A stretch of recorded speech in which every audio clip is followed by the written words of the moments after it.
Okay, I started it. So three, two, one. How's everyone doing? Welcome to the chat room podcast. I think I'm just going to keep it that name. It works. But I'm here with a new co-host, Elitentity, or just Elite for short. Yeah. And one, you'll find if you're watching this on YouTube, you'll find a link to her channel and to the interview I did with her on my other podcast. And we're just going to get straight into it. So, how about you first tell people about you if they haven't watched Oh, it? yes. All right. If you haven't watched the other interview, please go watch it. It'll be helpful for both my channel and Dragon After Dark. Please leave a like and subscribe on Dragon After Dark's YouTube, of course, or from whatever platform you're watching from.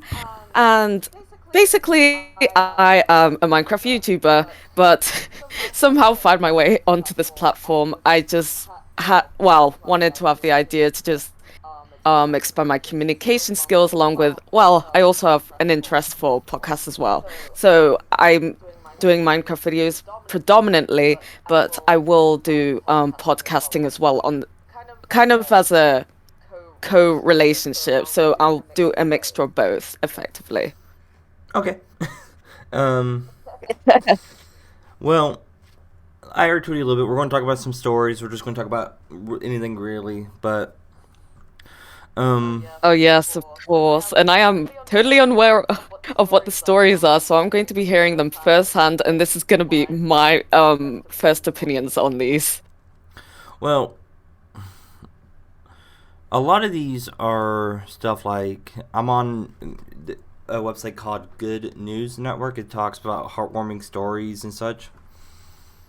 Oh, okay. So these are like straight new news. In a sense, like most of these were uploaded within a few weeks, like the last 2 3 weeks, so they're kind of relevant, but not too much. Yeah. Let's start with the one I just told you beforehand. A Canadian man opens his wallet and finds an old lottery ticket, and turns out he won $20 million. What do you think about that? Before I give my opinion on that. Hmm. A Canadian man found what? So did he just open his wallet and was like, "Oh, I'm rich now." From what I am seeing, one second, I accidentally closed the page, so I'm opening it up again. From what I am seeing, it is where this man basically opens his wallet again for like I guess he had a ticket in his wallet he forgot about, saw it, was like I'm going to check it, so he did, and it turns out, hey, I won $20 million of Canadian revenue, which is what exactly? I'm now curious. Learning lesson here. Uh, but yeah, I am just like, okay, where's my lottery ticket? Oh my gosh, yes. Okay, so what I'm thinking of this, how long ago did he get this ticket? Like, imagine you had a winning ticket, got excited, and is it possible for lottery tickets to somehow expire? Because I'm pretty sure they do. Uh, So just imagine you winning all of that and just being like, dang it, it's all gone now. well, here in the states, at least in my area of Kansas, is like if we don't claim the ticket, it after the drawing, like after the next drawing, it's basically useless. So I guess they do it differently there. I don't know. It's basically useless. Well, according to the news, I'm hoping that that's not the case. I mean, he clearly seems happy, but imagine winning that amount of money. Like you go from your ordinary life having, well, I'm assuming from the story he has a reasonable state of living, and then all of a sudden you have this amount of money. Like I would not even know what to do first with it, in all honesty. Well, my question is that $20 million before or after tax? Oh, with the tax. Oh gosh, I don't. Yes, that is also a factor to have in, and the tax is pretty hefty the more money you earn. I mean, you see all of these national TV shows such as X Factor or Britain's Got Talent, and you earn an X amount of money, but you don't take into account the after tax as well. So I'm not sure how much tax is put onto it, but considering that there is one, it would be, well, less money. But even though still, it will still be quite a lot. Yeah, I get that for sure. But one, I'm happy for the guy. I bet his day got a whole lot better after he realized he won. But but now that it's like all over the news and such, I bet there's some old friends being like, "Hey, you remember me from high school?" Yes. I also wanted to ask you this. If you won that amount of money, would you tell anyone or who would you tell? I of course I tell my family, like my parents and such, and there's a few people I would just take off Facebook and such and be like, nope, not going to talk to y'all. be, but Not talk to all of my old old friends that just arrived like 10 years later. Hey, yeah, but I've already tell media family and such, help them out, may and probably tell a few friends that I know won't be like, hey, oh money. yes. But overall, not much. Who would you tell if you won that amount of money? There's quite a few factors to think about because although, yes, I do love and trust my family, when you have such an amount of money, it can turn anyone feral in a sense. Because think about it, if you knew, well, let's think of it from the other person's perspective. If you knew someone who had, let's say, 1 million or 10 million dollars effectively, you'd think, wow, they have a lot of money. And depending on what kind of person you are, you could think, oh, they have this amount of money, they can support their family, and I'm grateful for them. Or for some people, they'll think, why are they making me pay for this? Like, they know I have a lower amount of money or a lower wage, and they're making me pay for either dinner or groceries when they are capable of paying all of it. So I'm just taking into effect that if I were to tell people, will they go down the nicer route or the other route when it's just like they think that I can pay for everything now that I'm rich. So personally, what I would do is I wouldn't tell them the exact amount of money or anything, but if they did need something, for an example, they were late on their bills or they needed to go out for a lovely evening, such as their birthday or whatever they need, I can help to cover that money. So they won't exactly know directly of my funds, but they will know that I am there effectively as a support. So take that as you will. I'll effectively just not really tell anyone, but I will just help out in every way that I could because I have those funds accessible and available. Yeah, I get that. I get that for certain. I would do that, but obviously, um, they as they already know, the viewers they watch the first episode and the second one. With my mental disorder, it's hard for me to be smart with my money. So obviously, I would also have to have like my father help me out. Be like, is that really a bright idea? Do you need 30 of those? So, but at the same time, I would want to help people too if they're behind on bills and all that. So it'll be good. Yes, I think it is. Yes, it is a really good idea to also help in with that because I haven't really experienced it myself, but I could just imagine like sometimes I don't know, life events come for an example, well, it doesn't happen in the UK because we have free healthcare, but for an example, if I were to need surgery or something, then I might be short on my next day of rent. It would be nice to either provide that money if I did have that much, if it was someone else who was having it, or if I was in that situation, then maybe they'll cover it, but I won't like put it on to them saying that you have to. Yeah. So, and I know it's definitely interesting to say the least. I mean, anytime I played the lottery, the most I won was $10, and I was like, "Oh, I'm rich." But Same, same. yeah, and then of course I fall into that gambling trap of getting more money. I mean, more tickets with that money, and then I lose it all. I'm like, crap. Yes, they are very addicting though. You get one, you win one, and think, let's see how much I can test my luck. Maybe I could get more money, but then yeah, that does seem to happen. Yeah. Um. Next story. This is from your neck of the woods and such. I'm sending you the link to it right now. Okay. And I am currently opening it. It's loading. Oh, and one of Britain's last D-Day veterans returned from France, completing his final mission and 60 years of charity. yep. And it's like one of Britain's last surviving D-Day heroes returned home from France after completing his final mission, going straight back out out collecting for the 68th consecutive year. His name is Harry Billings. Billy Billing. Yeah, billing. Billing. Okay. Yes, billing, I think. He completed what he described as his last duty to pay tribute to his fallen friends who died on the Gold Beach during the landing of 1944.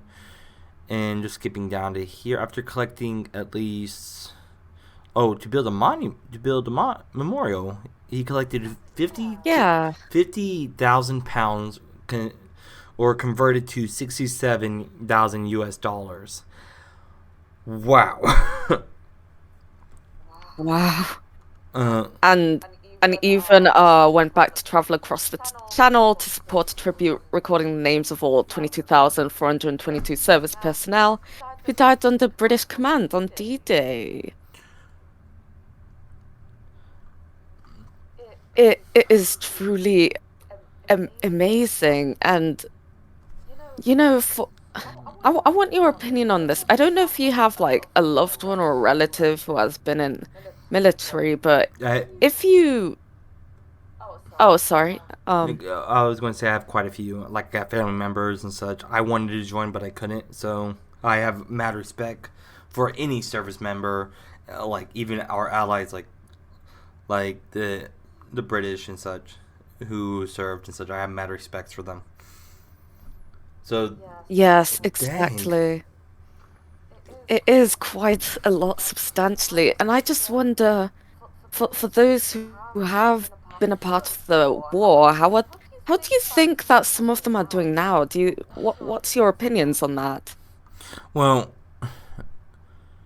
it's I used to work on a military base, and I used to Ooh, talk to several people who served during different wars. Nobody from Normandy or D-Day. So, but people tell me all the time, it's an honor to serve, but at the same time, you give up so much. So, if there's any service members listening to this, or former of like either the U.S. or the British, we thank you for your service and for what you did. It's a great sacrifice what y'all did, the men and women. yes. But oh, I got a hair stuck in my throat or something. But the fact that someone made a memorial and read all 22,442 service personnel's names is the that is like giving a big thank you and such. It is amazing to say the least. And Exactly. yeah, he's one of the last members for sure because he's 96 now as of this story from November 5th, so 3 days ago. And it's just wow. I'm actually speechless because I hear stories about this all the time, but reading one and actually looking at it and such, it's just crazy to think. And I'll find all the stories and put the links down below if y'all want to read them. They are very good reads. I highly recommend to read them as well. But this is A quote Also, sorry, just adding on, you said he was how old now? 90, 96. 96. And if you scroll down a bit, it says he has now spent an incredible 68 years raising money for military charities. That is like a good two-thirds or the majority of his life that he's been um doing this. And despite the fact that it says, following on with the article, that his newfound celebrity status, um, I honestly think that this is what it's supposed to be, um, for you to like get effectively a following, a group of people that appreciate your work. You don't just do it because, oh, you do this and expect something in return, but he has spent 68 whole years and as a result got a celebrity status, which means that there are more people to contribute to the charity. And honestly, I find that it's amazing how he started off not expecting anything in return, doing it from the pureness out of his heart, just doing it for 68 whole years. And then for as a incredible and great result, he has gained quite a few people who are also interested in his work. Yeah, and if you scroll down a little bit past the, well, let me see if I can find it. Yeah, right here. Where? Okay, right here at the memorial, which it's past his photo when he was 18, which cost nearly 30 million pounds, 40 million US dollars, and was funded by the British government and private benefactors. The fact is, people basically all over Britain and maybe all over the world heard this story. And I was like, we got to help him achieve his dream, and it's just amazing to say the least. And I'm Exactly. reading these quotes he said, and it's actually heartwarming. Like, just read a few. Having returned from France, Harry described himself as tired but happy. He added, I don't think I could give you words to it about how I felt." And it was very moving for me, and it still moves me now. I had a wonderful time because everyone there knows me now in Normandy. So it's just like amazing how doing one thing, completing his final mission, as he put it, which is just amazing to even read and think about, is just crazy that this memorial is going to be built now, and he did all out of the pureness of his heart. I, Yes, exactly. And just the fact that he literally did this. Also, apparently he was just 18 in 1944, serving with the 59th Independent Squadron of the Royal Engineers when he was part of the first wave on Gold Beach.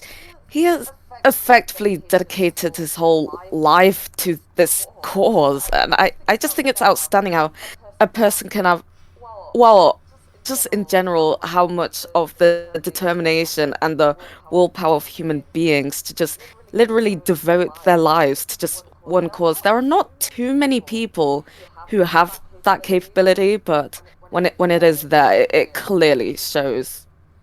yeah, and he is not lying. One thing he said is, "My generation saved the world." He is not lying about that. Yes, he really isn't. In fact, that's just putting it lightly. I just wish there was more that we could do for them because you have all of these people who have just sacrificed their lives effectively to save another, and there's no price that you can put on for another human's being alive. Like you cannot get that life back. It is precious, and I think for us to um do do the silence and just to donate to charity, although it's little, at least it is something, at least to pay a bit of our respects. And I just think that I wish we can do more, but I'm I'm just so pleased and really respect the amount of work that they have put in and the lives that they've gave up. Oh yeah, and with this memorial and such, it's crazy to say the least, but at least the names of the people who sacrificed their lives and all that, and even the name of Harry will not be forgotten, which is just amazing to say the least. Yes. Um, Speaking on this a little bit, one thing that your nation and my nation agrees on is respecting our soldiers and the servicemen and women. That's for certain. Um, what what has this made you think about that? Like the fact that people are helping out and giving respect. Like, does it change your thoughts on the servicemen and women, or does it make you appreciate them more? Okay, so my opinion on this fact, I hope everyone has similar opinions, is that the fact that you should respect and appreciate the fact that they have given so much for their lives, and for those who do pay for charities, who effectively go out, spread the word, spread effectively the history and the information, is honestly just effectively keeping the cause alive. Because what we don't want to do is, as time goes on, after, well, it's 2021 right now, we don't, it will soon be like the 100th anniversary of effectively D-Day, and we do not want to forget about what these amazing people, whatever the role they have played in the military, of what they do. Because yes, there's some people on the front line, and but you also must remember the nurses on the back line as well, and the people who have also flew in planes, the Navy, and I just think it's just so amazing how people are effectively keeping the word alive to this very day. So it gives me a newfound of appreciation, and also just reading this article, it is the most amazing thing that people can effectively get together and do. Oh yeah, I agree with that for certain because when people look at it and such, and all they think, oh, that's in the past and all that. But if you look at the year, like he joined in 1944. That's actually not that long ago compared to like everything else. So, and it's one of those things. I agree and with what you're saying. Like every little bit they did helped out with, as he said, my generation saved the world. It's like if they did not step in, how would the world be different now? Is the thing. Exactly. And just also going on what you said about the point of his generation, we should emphasize his generation, because you can think of how much the military has sacrificed.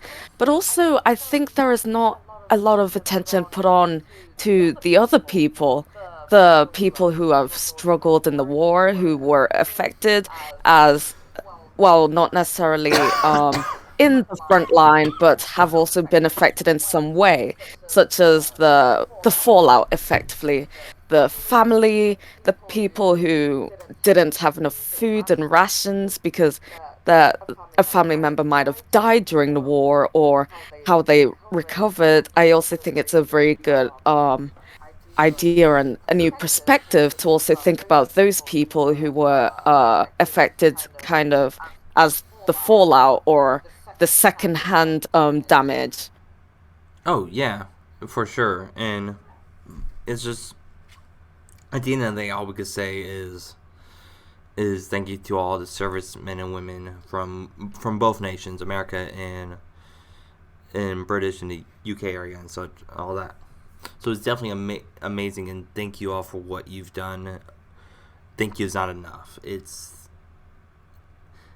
no amount of thank yous and just things we do in return will ever be enough for what y'all did. Yes. But it's just definitely interesting for sure. And another story is Oh, we got another story. yeah. All right, this is keep this coming. This one is more of They are very great reads, all of them. yeah, and this one is more for laughs. It Okay, we're now getting a more lighthearted. beer deliver a beer deliverer truckload of lager of I can't say that word for some reason to a 106-year-old woman who drinks a can every day. I know people who would love that. Some people could dream of that, only a dream, but this woman is living a reality Yeah. and her best life.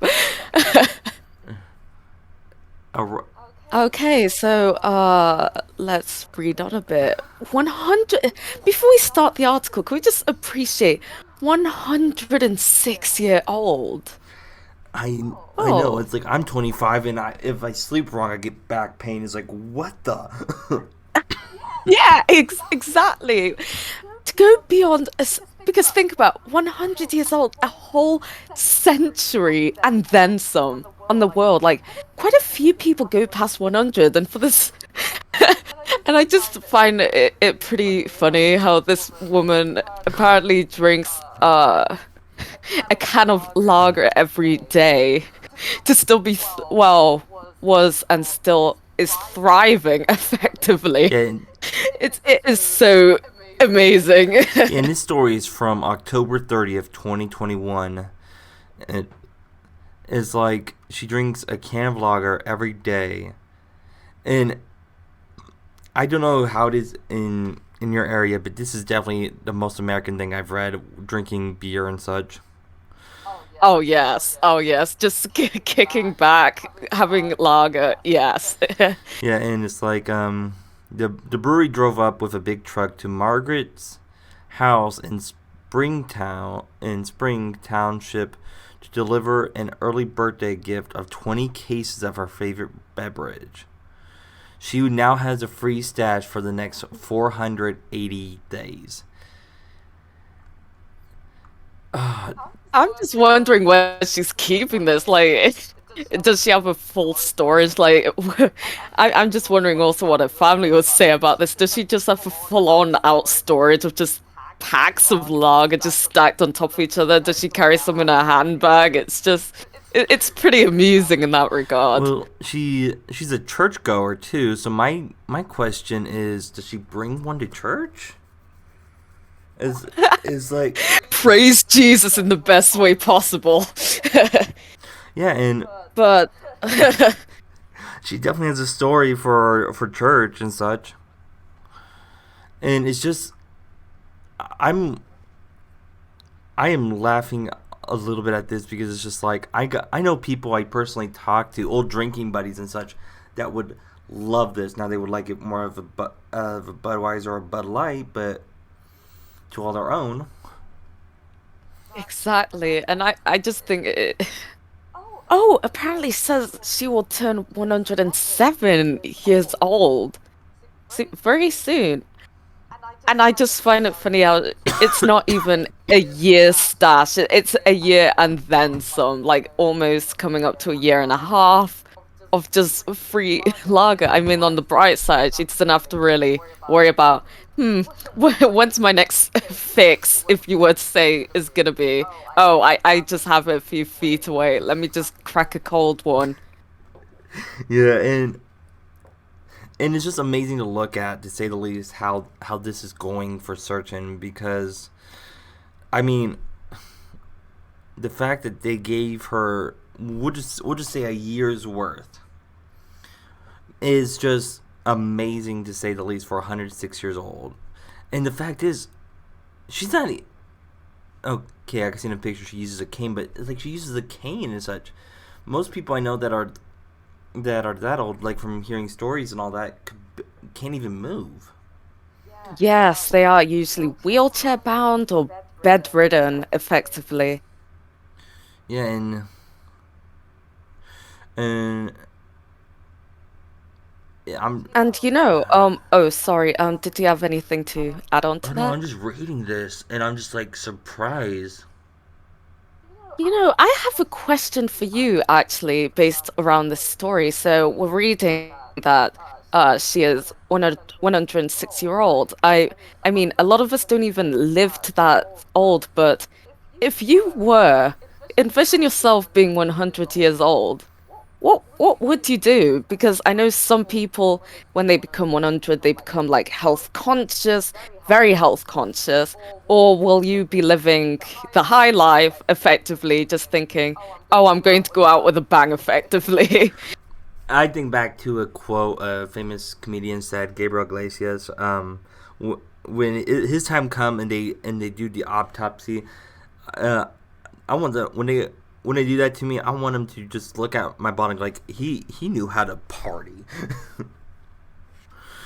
And, The best way. yeah, and just basically like like I'm getting like an autopsy to make sure like they say how I died is right, and I want the guy to look at me and go like, "You knew how to party." Exactly. Because I do think, I mean, yes, you should be effectively healthy and but at the same time, if you're at that age, if I was 100 years old, I want to be living a good life. I don't want to just be thinking, oh, my health every day, every second, maybe take some painkillers and medications for my joints. No, I want to be living the best last years of my life. And again, a saying that is usually said, is life is too short. Go and make the most of it because you really don't know how long you have on this earth.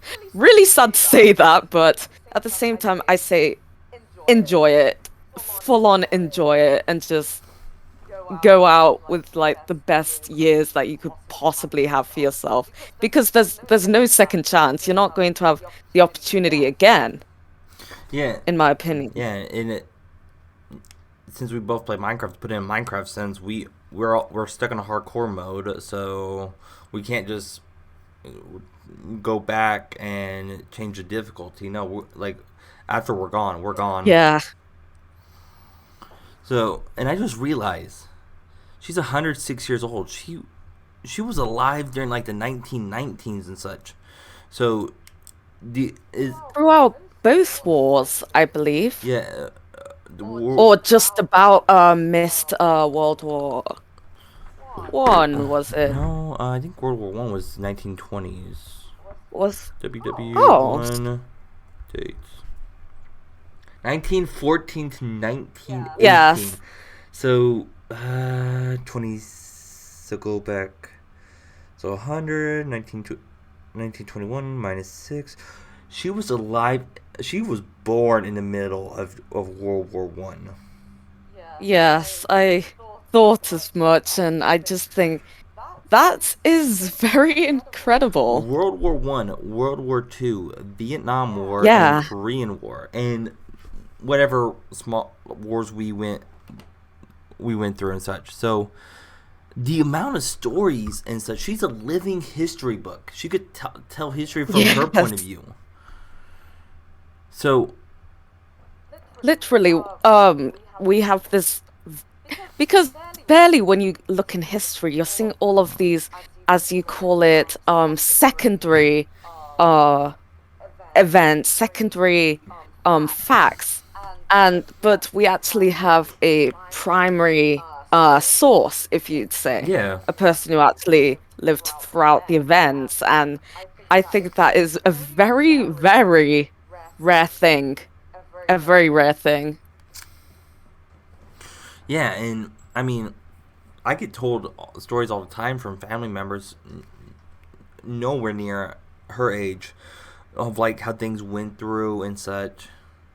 But I would say she needs to be interviewed and tell her story and such. I would love to do that. But Oh, yes. I am nowhere near her neck of the woods. So I'm just wondering if she was to tell her whole life story, how long would that last? Like, in itself, I think it can be a series Oh yeah, that spans on for like months. yeah, and I would say make her like the like the most amazing story, but I got another one for you that is more amazing. And then I probably after this, I got one more after this one, and then I got an idea of what to discuss and such. Unless you got some. Oh yes. But before we move on, just one more thing to say about this lady. Um, I don't know if you have watched because I don't know if she would want to do this, but have you heard of Stephen Hawking's story? Effectively, there is a film entirely dedicated to Oh him and yes. how he lived out his life. Honestly, I cried. It was the most beautiful but at the same time heartbreaking thing. He lived and died to what he did. So I just think to hear this woman's story effectively, whether it's as a movie or a series, just indicating how, from her point of view, based on a true story, I think it would be really amazing and enlightening if to watch. I think it would be very interesting and just a whole different perspective, in my Yeah, opinion. and the movie you're talking about is the theory of everything. Oh I yes. wanted to see that, but I never got the chance. I'm going to have to watch it somehow, like buy it or find it or something. Oh, you really it is beautiful. The whole choreography of it. I would definitely recommend it to anyone. Yeah, I am definitely need to add to my list. But here is a story of a 9-year-old who saved his family by using the face feature to unlock his dad's phone. Ooh, all right. 9-year-old hero unlocks dad's phone with his face to call 911 as carbon monoxide fills his home and overtakes parents. All right, that is a lot to unpack here. Yeah, it's in the heroes section of it. Same place I got the story of Harry. And I was reading this before I called you. So I was like, okay, this needs to be discussed because this is a very inspirational story. Okay, so before I even go on to the story, I of carbon monoxide poisoning, I say, remember, guys, to check your fire alarms, check your carbon monoxide detectors. Seriously, it can save your life, and it will save a life if you do have a carbon monoxide leaks. Because I know quite a lot of people do this, and even in my home, we don't get regular checks as often as we should. And I think that would save a lot of lives also. And if you do think that there is carbon monoxide leaks, you will suffer symptoms such as headaches or sickness, and if you are just sleeping in bed and experiencing dizziness, feeling sick, tiredness, confusion, stomach pain, shortness of breath effectively, although they can be confused with food poisoning or the flu, but carbon monoxide, bear in mind, it doesn't cause a high temperature.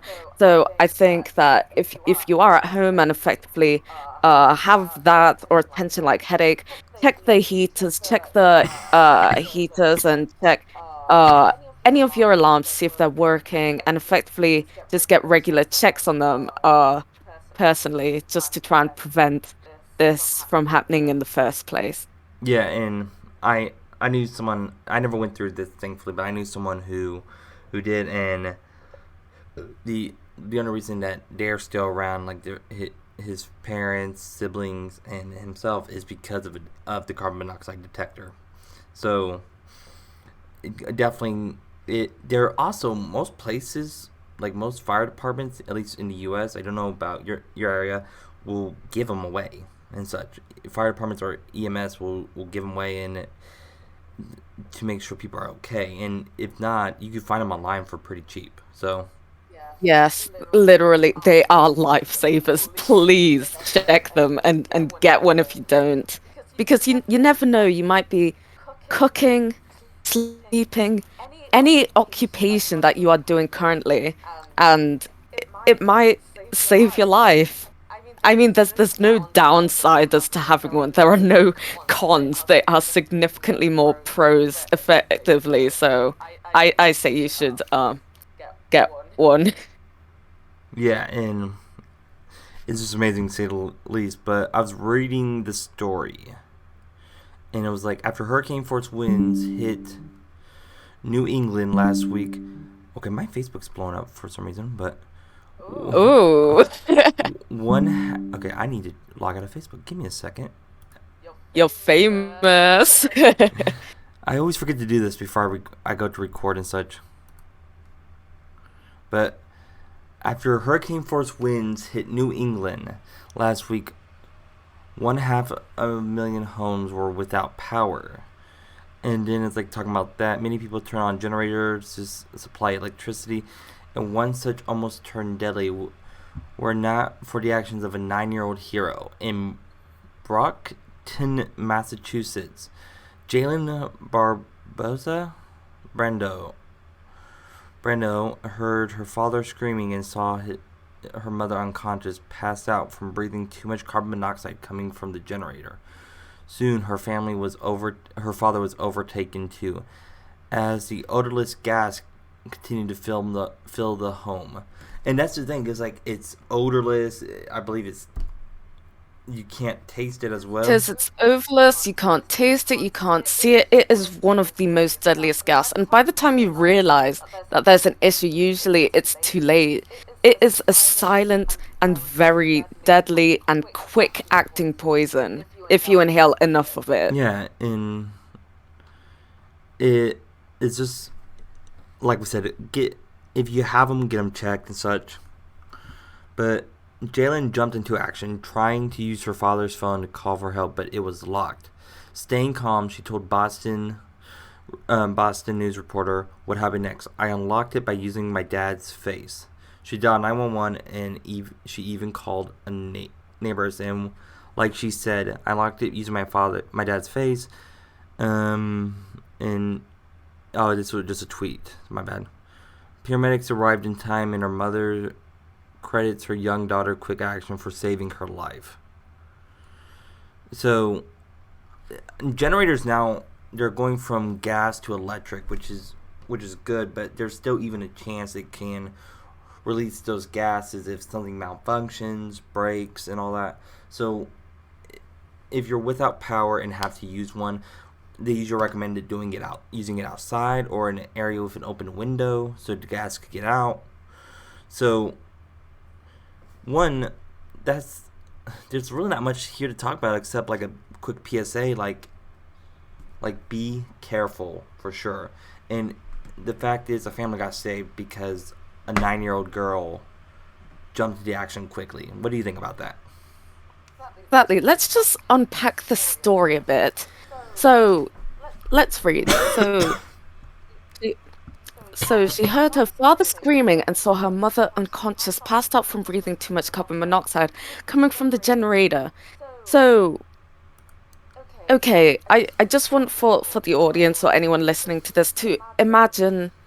I mean, it is sad to imagine, but imagine you just waking up or you come downstairs and you saw your one of your family members unconscious on the floor. That is a terrifying scare, especially for a 9-year-old. I don't know about any of you guys, but when I was 9-year-old, I was still playing with doing drawings, maybe some Play-Doh, some crafts. I would not even have the knowledge as to what to do in that situation, which is why I also highly recommended to know the number of the emergency numbers straight away as a child. It will help out a lot because I was never educated on that at such a young age. But for you to even think that your family members collapsed or unconscious, it is a very real and a very scary thing. So I just want to turn the question to you as how would you effectively react if you were a 9-year-old at that time? Um, I probably wouldn't know what to do except I was homeschooled a good portion of my life, and we learn like if there's a fire, go through the window. If your pathway's blocked, if there is a leak, you think there's a leak, either open or break a window to get some air and such. I mean, we didn't go through that, but around between 9 and 13 years old, well, actually more like between 6 and 10 years old. My bad. We actually went through a house fire, and we didn't even know it until my dad said he smelled smoke, checked, and got us all out before the fire spread. In fact, to try to get the fire out, he broke a window, and even to this day, he pulls small shards of glass out of his feet every now and then. So, Oh, yes. so the fact is, you got one if you think there's something wrong, call for help. Like here in the states, our emergency number is 911. So if you think there's something wrong, call them and get it checked and such, or ask your father or your mother to check the heater, the furnace, stuff like that, and make sure there's nothing wrong, because you can never be too cautious. For instance, what about your opinion? Oh, yes, exactly. And just going on from your that story that you said is honestly such a tragedy, and I feel for those who have experienced that. But going back to your story, just unpacking it a bit more, you said that your father managed to effectively sense this. So going back, well, I mean, we still are in COVID times, but when in lockdown, when you couldn't really see people, I just want to think about those who were isolated. And if they did have a house fire or a fire that only one person or themselves has to be aware of it, because if they aren't, then it's effectively, well, in better terms, game over. But I just think that it's just underappreciated that you can have some good family members or friends or just to have some company, a pet even, uh, just as company because it's better to have two members, three members, four than by yourself because the other person can help you detect if something's wrong. I mean, you go back to the Stone Age, we're not solitary animals, solitary people. We stay effectively in groups and packs, and that's for a reason because we all have each other's backs and we all look out for one another. So I just think that it is tragic for those in COVID who are secluded and by themselves having to fend it off. Yeah, that is definitely true. And even in this troubled time of COVID, which thankfully things are starting to open back up and things are starting to get back to somewhat normal. But though those people who are risking their lives being doctors, first responders, police officers, they it's just like the story of the veterans. They don't get enough thanks and such. So that is definitely amazing to say the least.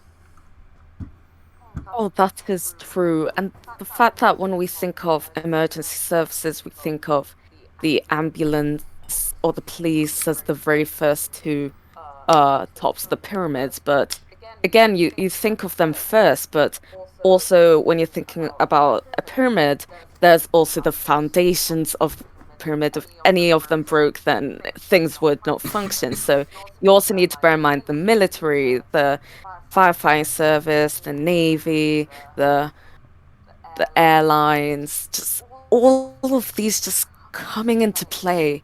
It is so uh amazing to just think that all of these just coexist so nicely and also just um looking at this other point of the article. Uh, if you go to Staying Calm, she told a Boston YFXT-TV reporter what happened next. I unlocked it by using my dad's face. I just think it is very clever in the fact that she thought to use her dad's face to unlock it because with a lot of uh children they would be stumped as to what to do. I mean, even as a at my age, wouldn't know what to do next if I only had access to one phone and that phone had to be Face ID'd. But I don't know what she was experiencing for her to see her dad then to go on unconscious and to put over dad's face, having both parents unconscious, to have both of that stress on her own body as well as seeing her other two parents. I do not know how she coped under all of that pressure.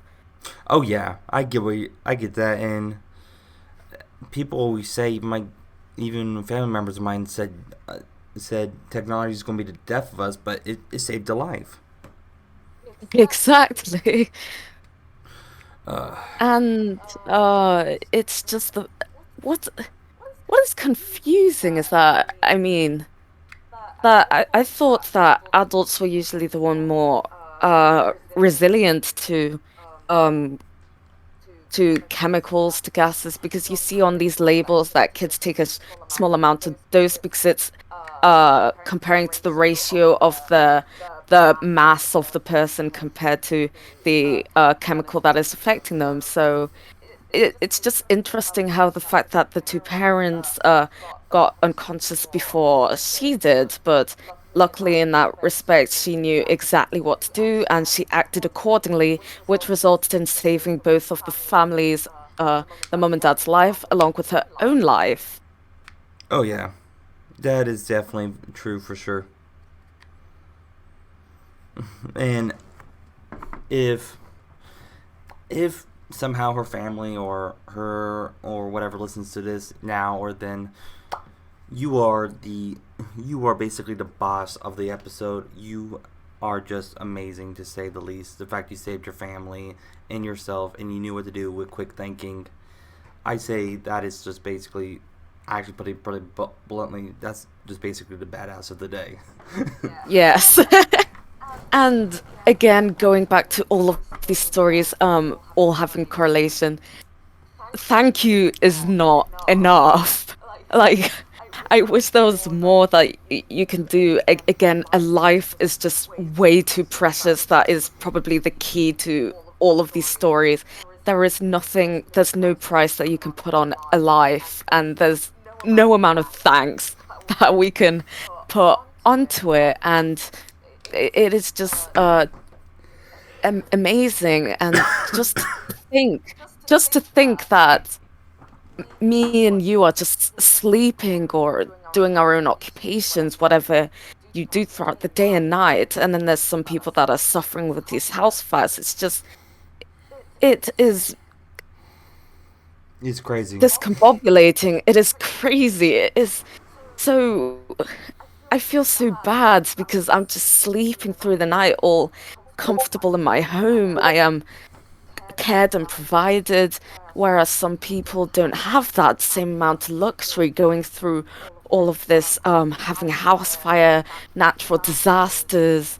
It is just so, it, I cannot put into words.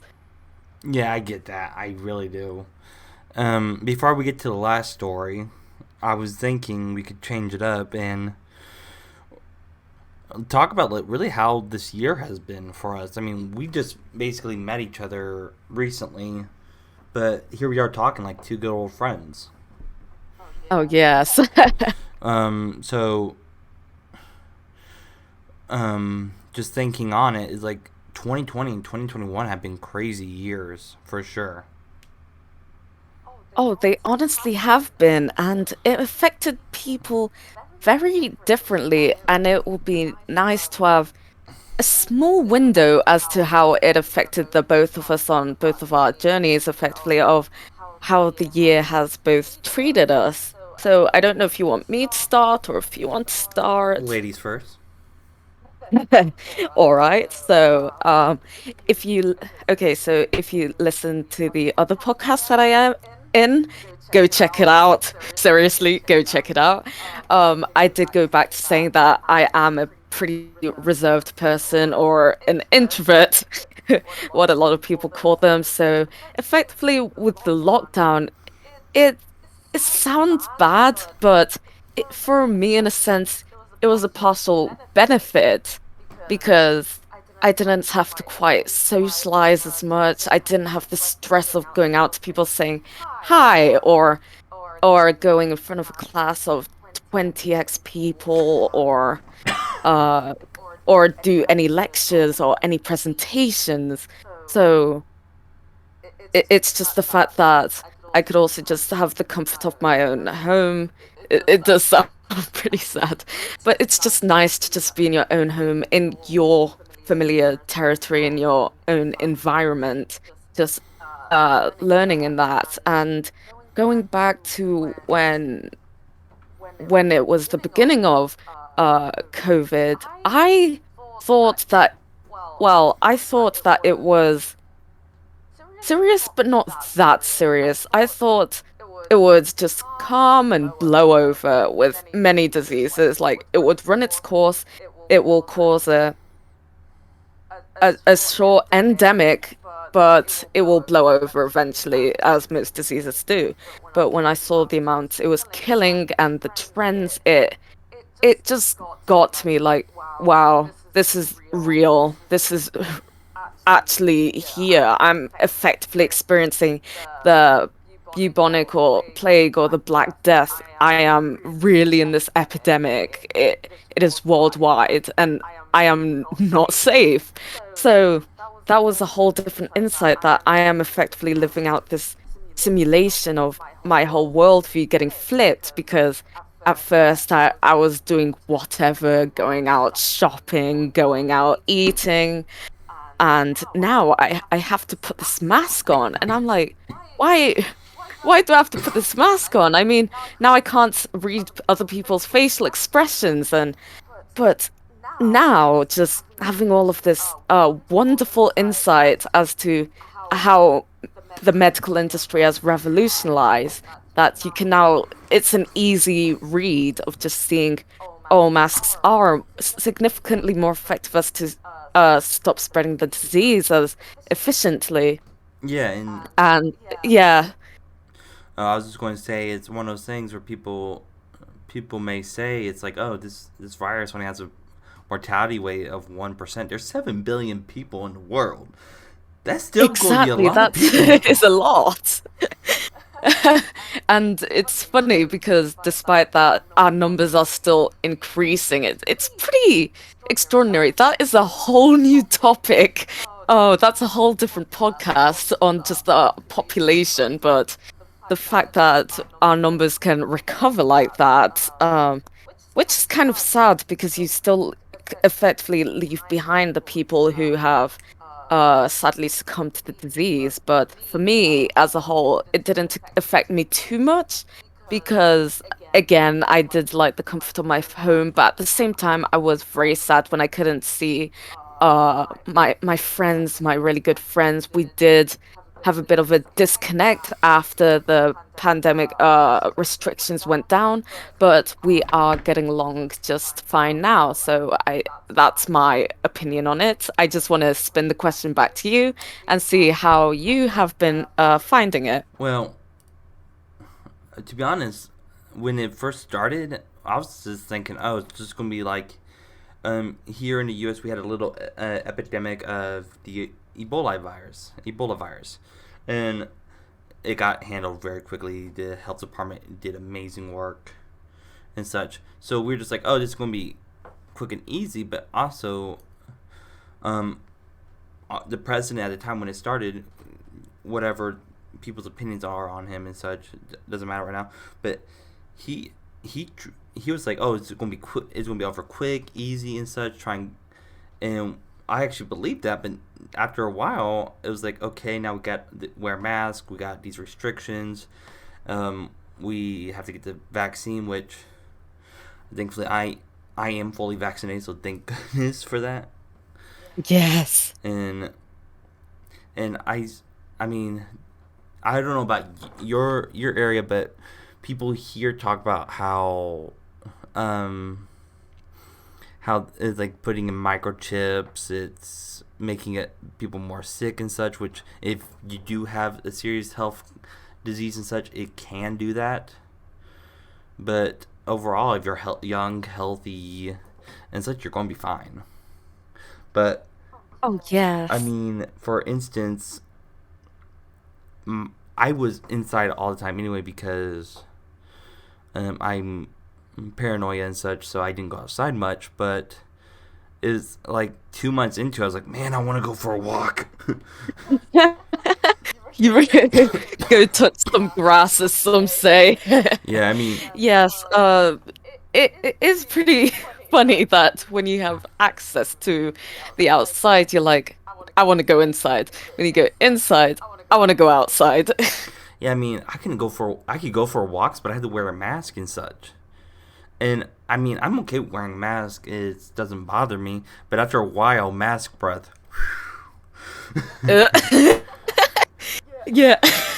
But It's just a whole different world because you just think about 2 years before everyone's outside, but it's as if we're in a whole different universe. yeah, and at the same time, like you said, uh, like you basically said, it's like you don't know if it's gonna be the end of the world and such, and uh, you can you said like it's a whole new bubonic plague, Black Death and such, which if I remember from history, wiped out like half to a little bit more than half of where it was affecting and such. So Oh, yes, it was extremely substantial. I think the Black Plague wiped out like 2/3. I'm not quite sure of the statistics on the bubonic plague, as I haven't read up upon that for quite some time. But considering that it was stated in history, I'm considering a lot, a lot of people. yeah, and all I'm going to say on the matter is like, which now thankfully everything is opening back up. People are, I know in your area of the world, people are being more smart than my area of the world, but everyone, the experts basically said and such from around the world, if everyone wore masks and social distance and took precaution, it would be gone in like 6 8 weeks. So it's like, why did why didn't they just be like, okay, 2 months, I can handle that, and then go out and party again and such.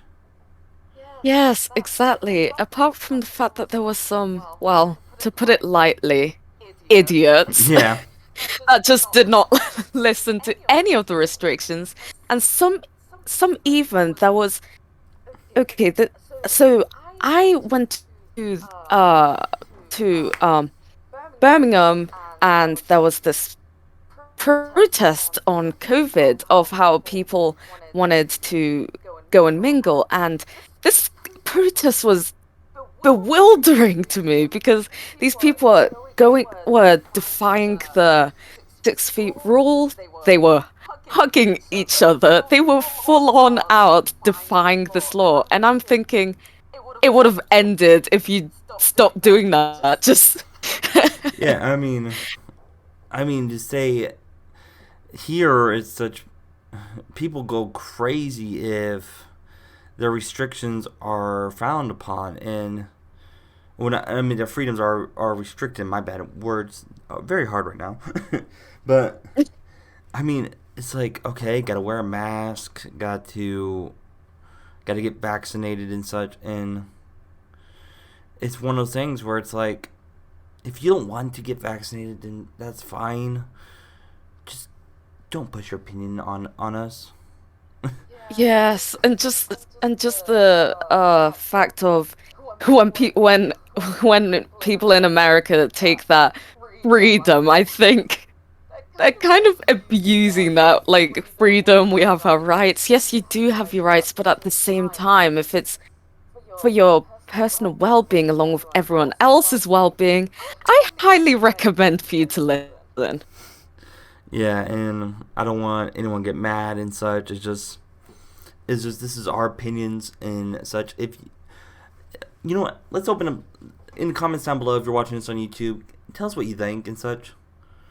Like, Please do. It'll be interesting to hear the different perspectives. yeah, definitely for sure. But um, I mean, there's a lot of differences to say the least. Like how the world handled the pandemic, and I mean, I remember going to the biggest shopping area in my area, Walmart, and people walking in wearing masks and then taking off their masks, and anytime they saw a Walmart employee, they quickly put it back on. And I'm just like, really? Really? It is very. I mean, my son, he just turned 5 yesterday, and he knows how to wear a mask. And people go like, "Oh, that's sad and such." It's like he understands. Like, hey, he even tells me he does not want to wear it, but he knows it's for other people's safety, so he does wear it. It's pretty sad. It comes to a fact that even a child is significantly more mature than some people in the world.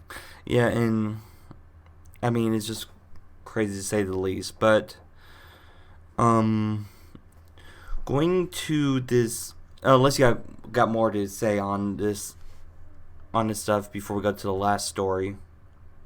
Oh yes. Another thing is that with COVID, it is pretty interesting to see how the different age groups handle it because you see, because as kids, this is a whole new topic in itself, but with kids with their developmental process at around the age of 5, like your son, that's the age when they're developing and that's when they're exploring and playing outside and playing with each other and trying to socialize and learning how to do that. And I don't know if COVID has significantly or barely had an impact on that, but it's just interesting to see how the different developmental stages could be disrupted to some extent because of that lack of communication and social skills, or if they just haven't been affected at all. I mean, I'm not too sure. Oh, he was not the age to really socialize or hang out with people, and by the time he got to the age, COVID happened. But now that restrictions are opening up and such, he plays with kids in the neighborhood of his mother's area, and such. So it actually, it's basically to him. It didn't really affect much, except now he's in school, pre kindergarten, what we have here, and so he has to wear a mask in school, and he's used to it. I mean, yeah, when we go pick him up, he basically takes off the mask, then put it in his backpack so he can have it for tomorrow, for the next day and such. Oh, so organized. I'm just saying this now. Some of us need that level of organization. I know I do. Yeah, my desk is a mess, but it's like one of those things where it's like, where is it? Yeah. But But yes, I just wanted to know from your perspective as of having a child, of how that affected them as well.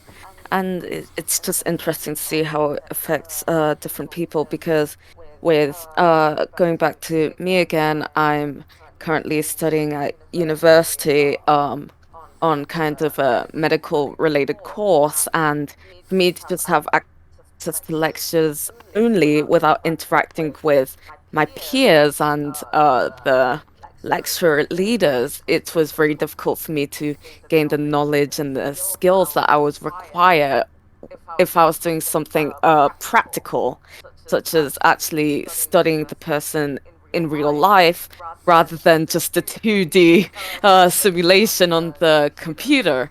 But that's just me. Some other people could have found that better, some other people could have found it worse. It's just different degrees of that.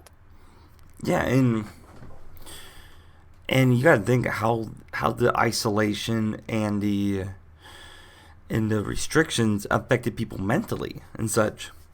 Like when it started, I had to go from seeing my doing therapy in person to over the phone and over Zoom. So it's like there was still that interaction with people, but it wasn't the same as it used to be. Oh, yes. And the fact that with therapy, some people have CBT therapy, some people have counseling therapy, and then there's some people have EPR, I think, exposure prevention response, yes, EPR. And some of them can work on the phone, such as counseling therapy, but then there's just some therapies such as EPR that are just really hard to do over the phone. Like you need to be in person for that. So that's just a whole different content. But it is kind of interesting to see how that's affected different individuals as well. Oh yeah, that's for sure. I mean, personally, my mental state was probably the worst at that time with being isolated and such because I mean, like I said, I was always being isolated. I if I'm not helping my family out or getting my kid or hanging out with my kid, I'm in my room. So, but the fact that the option to go outside and without a and having to use a mask and going to see people and such was restricted, it was just like, oh, what are we going to do now? Yes, and the fact that when you are by yourself, yourself kind of looks into self. It doesn't, it kind of doesn't make sense, but let me elaborate. When you're by yourself or in a room or for an extended period of time, you turn to yourself for uh effectively entertainment because you you have no one else to interact with. So you go into yourself, you communicate with yourself in your head. Your thoughts become more louder, and for some people, they can manage with that. Go on YouTube, or do some other occupation. But for some other people, their thoughts can be very loud and very uh mean, Oh yeah, very unpleasant to them, which is also another factor just to consider when you are by yourself. So COVID did have this large impact on those who are just in isolation or by themselves or just overall uh alone. yeah, it's definitely crazy to say the least because um, I'm going to look it up actually so I can give the right numbers. I think therapy and mental health went up quite a bit. Uh, therapy rise during COVID. Yeah, therapy went up percentage.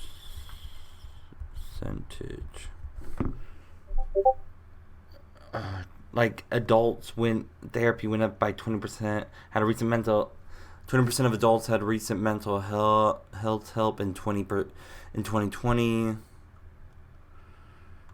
Um, I can't find an exact number.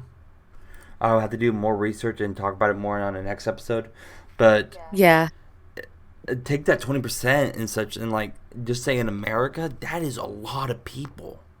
That is millions of people. And also, just for the people who are listening to this podcast, if you're struggling with mental health or just a problem, you don't need to have a mental health disorder to go and see help. You don't. Men Counselors or just family members or people who can listen to you and provide support, they are there to help you. You genuinely do not need to have a disorder to go and seek help. They can help you with anything and everything Yeah, that you need. yeah, and if you are feeling alone, feeling like you have nobody, there are there there are great tools to help with that and such, to just talk to people and all that, because I mean, like you said, you don't need a mental disorder or anything like that to go see a therapist. Maybe just hell 1-2 visits to get it off your chest will just be enough to make you like, okay, I'm okay, I'm good, and such. Yes. But yeah, and it's just crazy to say the least for sure. But is there anything, like I say, is there anything you want to talk about before we go to the last story? Like with any of the Oh, past stories or anything that came to mind and all that? oh yes. Just useful number. You can call the Samaritan's number. That is a free number. I don't know the number off by heart, but for children, there is also a thing called Childline. They both numbers listen to you of your problems if you don't have access to any money to go and see actual counseling. And the number for Childline is 0800 1111. You can remember it by that. It's very easy to memorize. And they both just listen to your concerns. So the Samaritans, I don't have that on the top of my head because the number that I have now is for my area, but I'm pretty sure they can adapt to all other areas. There are just so many different numbers. You can do that via a quick search, and I don't think any of them save to your bill. So when you get the phone bill, I don't think it saves onto them. So you are free to talk to Childline, especially because I know for a fact that doesn't show on your phone bill. So no one would have known if you contacted them. So if you want that additional privacy, then that is also a good thing to take into consideration.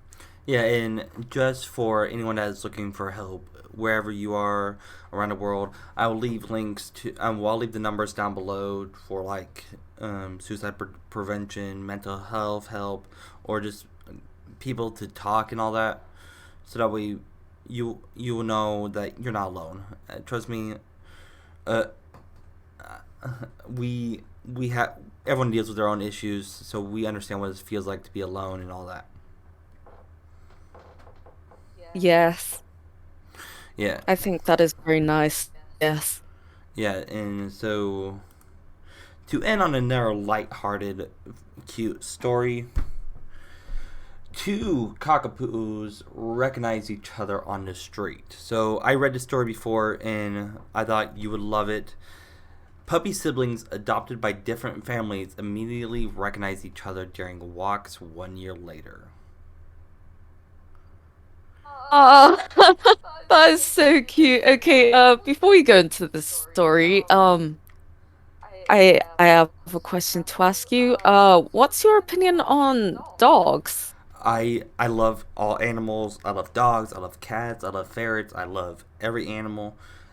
I do have a phobia of possums. A slight phobia. Oh, yeah. I'm getting better at it. I know they help the world. They help the environment and such. But as long as they stay from me, away from me, I am good. Um, when in the house before the one we are living in now, a mother and baby possums climbed into the air vent, and it was just like traumatizing to see an angry animal in an air vent. Well, yes, a protective mother. Yeah, Yeah, very unexpected. Yeah, I can understand that. I'm getting better with it. Like I know they're peaceful. Like you could pick them up and they're clean animals and all. Oh, But yes. at the same time, it's like nope, nope, nope. Yeah, I can get that. Oh, but it is sad that phobias do arise. And for some people who do have phobias on dogs, because I personally do know some people who have phobias on dogs. But personally, I also do love all animals. I mean, apart from marine life creeps me out. I'm sorry. Just jellyfish or like what's it, piranhas? No thanks. Yeah. I'll stick to the land animals. Oh yeah. But I would love to adopt a dog because just saying a pet is a pet for life. They are not. There's a saying actually. I can't. I think a pet is for a pet is for life, not for Christmas.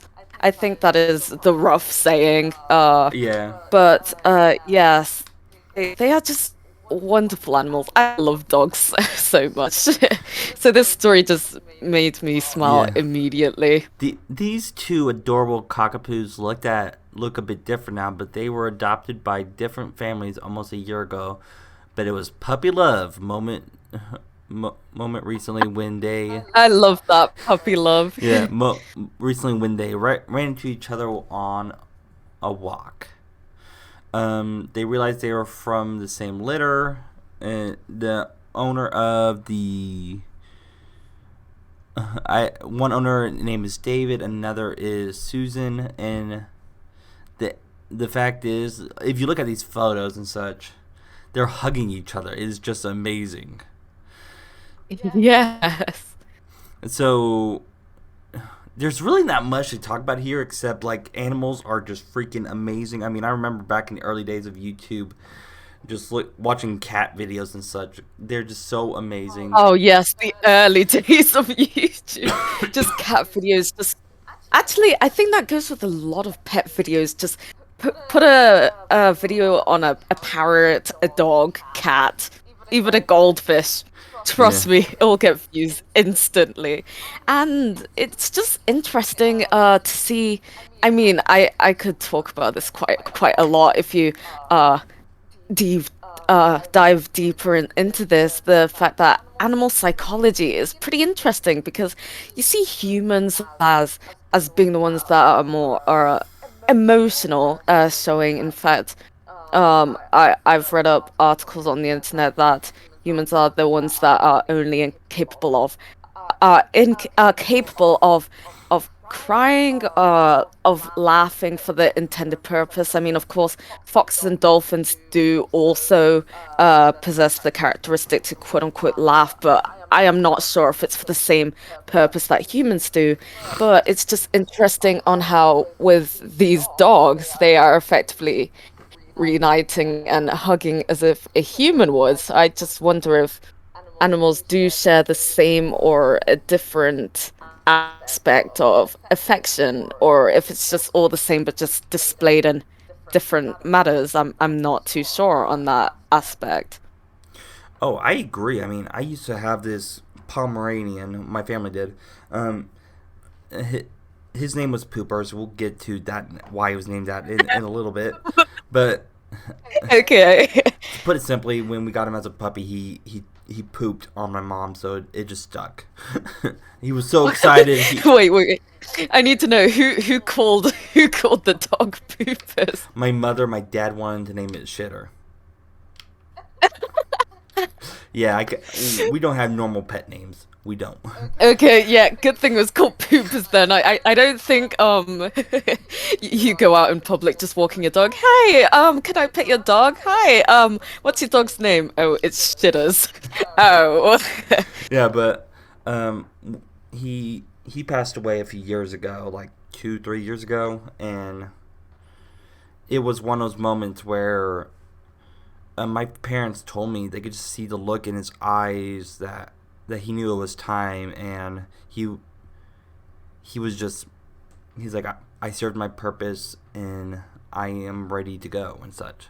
Like he kissed my mother, he kissed my father, and basically said goodbye like a human would, minus the talking. It, Yeah. it, Oh, but it is so sweet to just see that dogs do have that capability of just affection because with us humans, we have such an integrated mindset and a complex set of neurons that effectively uh when we show affection, it is by choice. I mean, I can show affection to one person and be cold to another, for an example, but with dogs or animals, it is way more simpler than that. They know if a person is good or loves them, but they don't really judge on appearances. They just think, "Oh, hi, a person. I want pets. Pat me." And I just think I kind of wish that we kind of had that similar mindset. I wish because children, a lot of children born innocent, as one can say, they trust a lot of people around them, and I think it would be really nice if we could keep that mentality, but sadly, that's not the case. The world is a hard place, and yeah, that's just my thoughts on that matter. Yeah, and it's just one of those things where I watched this video recently on Facebook where this guy went to court and he brought his dog. The judge asked him, "What do you learn from animals?" And it's like, I learned from animals that be careful who you trust, but always forgive. Never forget, but always forgive. Yes. And it's like it's just one of those things where it's like, well then, but It's funny because I think an a perfect example of that is an elephant because elephants are they have a very great social integration, and there is a saying that an elephant never forgets. So that elephant will remember what you did to it. So yeah, and, I there is the fact of the f forgiving, but the forgetting part. Uh... yeah, it's like when I was young, I had a family member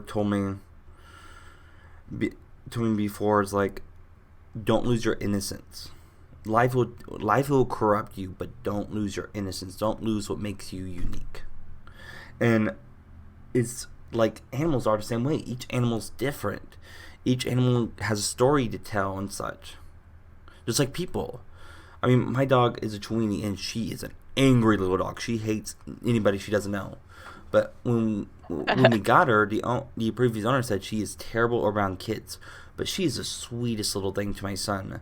I mean, when my son does something bad, and I go to discipline him, like tell him like no, or put him in timeout, the dog will growl and bark at me, and I'm like really? She's looking at me from my Yeah. bed. She's like, what do you want? What do you want? It is pretty funny that because some people do say yes, this dog is this dog is bad to children. This dog is, but like with a person, you can't just exactly label them as that because you have no idea how they react with different people.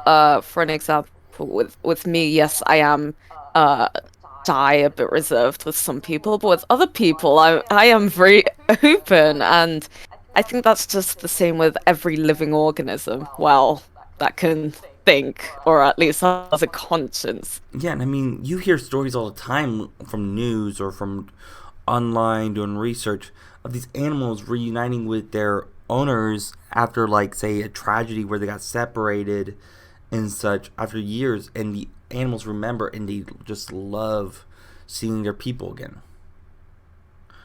Or, Oh yes, there are quite a lot of videos where we're going back to the army veterinarians that they leave their pets behind with the mom, the child, depending on how old they are, and the reuniting of the owner and the pet. It is absolutely heart melting. For those listening to this podcast up until now, I totally recommend to go and watch some of those videos because the reactions are just amazing. It is so cute. It is so heartwarming. yeah, like one video that I always go back to watch is like, it's like this dog is just laying down or playing with the kids, and then the dog realizes that their owner is there, and loses its mind. Like, oh my god, it's you. Yeah. The dog's just like, I don't know this person, and then it just gives a bit of a sniff, and then you see their tail going like 100 miles per hour. It's you, it's you, it's the person who cared for me and I haven't seen for so long. Oh hi.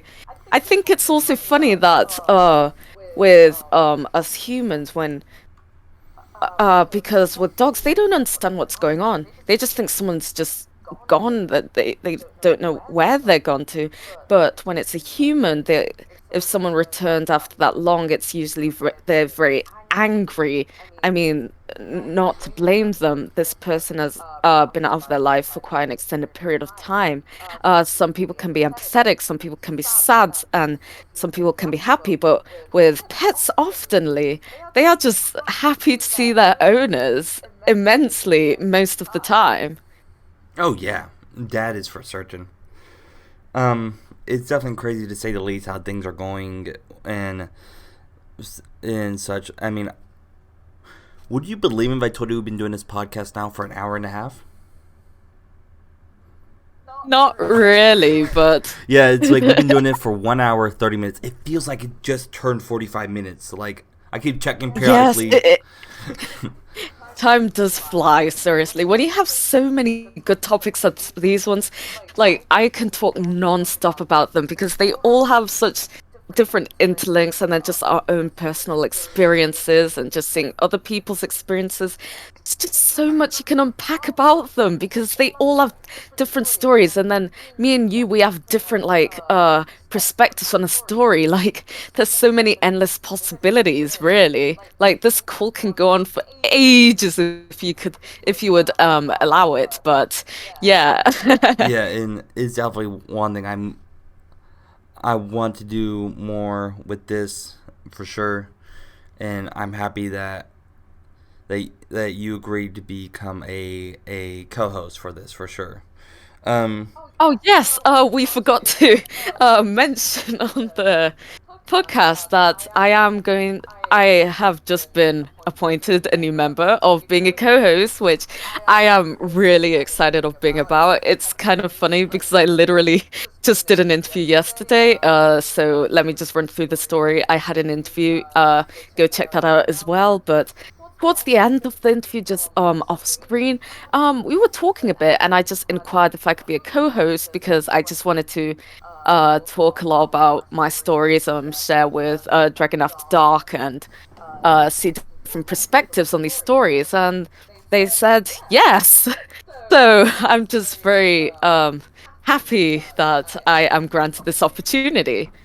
yeah, and usually on this podcast channel, chat room podcast, there's actually myself, Elite, and two other people, but the other two people are busy and such with life, work, and all that. So the fact we can actually sit down and talk about these stories about anything and be more flexible is kind of amazing to say the least. But Yes. go ahead. Oh, sorry. Yes, that is true. My schedule is pretty flexible, and I'm assuming yours is pretty as well. I mean, off screen we established rough times that we can both do, which pretty much fits. So I think that's really useful as well in terms of creating content and just overall catching up on how each of us are doing with our own separate lives. Yeah, and it's like people say all the time, like content creators, they don't have lives. All they do is create content. No, it's like what you see or hear in this case is like 2% of our lives, and such the other 98